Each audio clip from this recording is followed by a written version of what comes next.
তোমরাও কি আমার মতো জীবনে নতুন কিছু শুরু করতে ভয় পাও? তাহলে ভিডিওটা তোমার জন্য। হাই, আমি সোনালি। আমার নতুন মিনি ব্লগে তোমাদের সকলকে স্বাগত।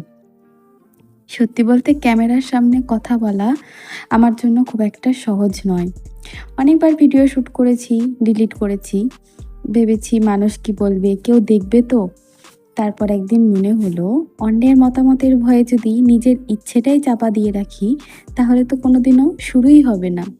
তাই আজ থেকে সিদ্ধান্ত নিয়েছি, আমার প্রতিদিনই ছোট ছোট মুহূর্তগুলো, ঘরের কাজ, রান্না, হাসি, ক্লান্তি, ভালো লাগা, সব কিছুই যেমন আছে ঠিক তেমনভাবেই তোমাদের সাথে ভাগ করে নেব। যদি ভালো লাগে আমার ভিডিওটা, তাহলে লাইক করে ফলো করে দিয়ে যেও। দেখা হচ্ছে পরের নতুন ব্লগে। ততক্ষণের জন্য টাটা। সবাই ভালো থেকো।